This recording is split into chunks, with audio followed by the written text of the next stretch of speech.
दिघा वासियांसाठी एक महत्त्वाची बातमी आहे। दिघावासियांना दिलासा द्यायला उच्च न्यायालयाने नकार दिलाय। त्यामुळे अमृतधाम, अवधूत छाया, दुर्गामाता प्लाझा आणि दत्तकृपा या इमारती रिकाम्या करून कोर्ट रिसिव्हरच्या ताब्यात घ्यायला आता सुरुवात झालेली आहे।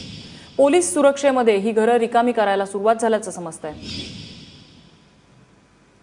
विनायक पाटील आमचे प्रतिनिधी आपल्याला अधिक माहिती देतात। विनायक, सध्याची काय परिस्थिती आहे? दिघ्यामध्ये जे आहे ते आज 4 सोसायट्या खाली करण्यात आल्या होत्या कोर्ट रिसिव्हरच्या आदेशानुसार। ज्या सिडकोच्या जागेवरती उभा करण्यात आल्या होत्या याच्यामध्ये दुर्गामाता प्लाझा आणि अमृतधाम या 2 सोसायटी आहेत त्या सील करण्यात आलेल्या आहेत। सकाळपासून या ठिकाणी जी कुटुंब राहत होती जवळजवळ एका बिल्डिंगमध्ये 40 ते 50 कुटुंब राहतात। असे 2 जर इमारती बघितल्या तर 70 ते 80 कुटुंब या 2 इमारतीमध्ये राहत होते।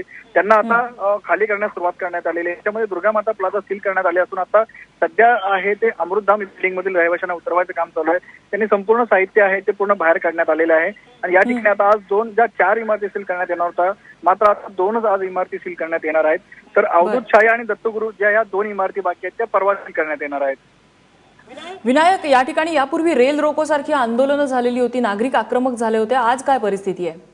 नक्कीच गेल्या 15 दिवसापूर्वी जेव्हा दिघ्यामधील 4 इमारती खाली करण्यात आल्या होत्या तेव्हा रेल रोको करण्यात आले होता, रस्ता सुद्धा अडवण्यात आला होता। मात्र आता कोर्टाने सुद्धा फटकार मारली होती की जे राजकीय या ठिकाणी जे लोक आहेत, राजकीय नेते, राजकीय कार्यकर्ते हे जर या ठिकाणी कुठे मध्ये येत असतील तर त्यांच्याही नाव कोर्टाला करवा, त्यांच्याही कारवाई करा त्यांच्यावरती, अशा प्रकारचे कडक आदेश कोर्टाने दिले होते। त्यामुळे आज कुठेतरी या सर्व कारवाईमध्ये तशी एवढी तीव्रता दिसून आली नाहीये। लोकांनी एवढा मोठ्या प्रमाणामध्ये विरोध तसा केलेला नाहीये जो मागच्या 15 दिवसापूर्वी केला होता। विनायक, या ठिकाणी मुलांच्या परीक्षा सुद्धा आहेत, काही स्थानिक नागरिकांशी तुझं बोलणं झालं का? नक्कीच, कारण आता 12वीची परीक्षा सुरू झालेली आहे आणि 10वीची परीक्षा तोंडावरती आलेली आहे। त्याचबरोबर बाकीचे जे विद्यार्थी असतील, प्रत्येक इयत्तेचे जे विद्यार्थी आहेत त्यांच्या आता फेब्रुवारी महिना संपलेला आहे, मार्च आणि एप्रिल महिन्यामध्ये मुलांच्या परीक्षा आहेत। त्यामुळे आता सर्वच लोकांकडून नाराजी व्यक्त केली जाते, कारण तोंडावरती परीक्षा आलेल्या आहेत, काही परीक्षा सुरू झालेल्या आहेत। त्यामुळे आता आमच्या मुलांनी अभ्यास कुठे करायचा, त्यांच्यावरती मानसिक दडपण आलेलं आहे, अशा प्रकारची आहेत ती कारणं लोकांकडून देण्यात येत आहेत।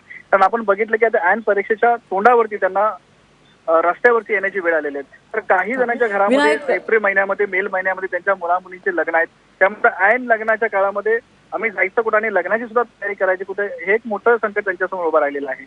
नक्कीच विनायक, धक्कादायक गोष्ट असणार आहे ही दिघावासियांसाठी। धन्यवाद तुम्ही दिलेल्या माहितीबद्दल। काही जणांच्या प्रतिक्रिया आलेल्या आहेत, या कारवाईनंतर आपण पाहूया तिथल्या नागरिकांचं काय म्हणणं आहे। रात्रीपासून आम्हाला सांगितलं होतं त्यांनी आज खाली करा, आता आम्ही परीक्षा आज आहे परीक्षा 28 आणि आता पोरांना घेऊन कुठे जाणार? लोक अचानक घेऊन खाली करायला सांगतात, कुठे राहणार? रस्त्यावरती रोडवरती जाऊन राहणार का? हम कोई ऑब्जेक्शन कोई काम करते हैं तो गवर्नमेंट क्या करेगी? लाठी मार के अंदर डाल देगी। हम लोग क्या करेंगे बताइए उसके आगे? जब बिल्डिंग बना तभी सोए थे सब लोग, बराबर, तो अभी आ गए छोड़ने के लिए सब लोग, तभी तो आना चाहिए ना, जब बन रहा तभी। आम्ही 60 वर्ष राहतो, आम्हाला घर नाही, गावाला का जमीन नाही, तर 60 वर्ष कमाई केली, आमची फसवणी नुका गरीबाची करू, आम्हाला न्याय द्या। आता कुणाची एक नगरसेवक आमच्याकडून घेतला त्याची चुकी आहे, तो बोलतो तुम्हाला बिल्डिंग बांधून देतो आम्ही, आणि आमच्या चॉलची पब्लिक एवढी आहे की पैशासाठी जे आपल्या होतं ते पण दिलं आणि पैसे पण भरले, त्याचा त्यांचे तर पैसे पण गेले, आता ते कुठून देणार? इमारती बेकायदेशीर आहेत खऱ्या, मात्र त्यामधले जे खरे दोषी आहेत ते यामध्ये कुठेतरी या चित्रातून बाहेरच राहत आहेत। या नागरिकांच्या प्रतिक्रियांमधून सुद्धा हे स्पष्ट होते।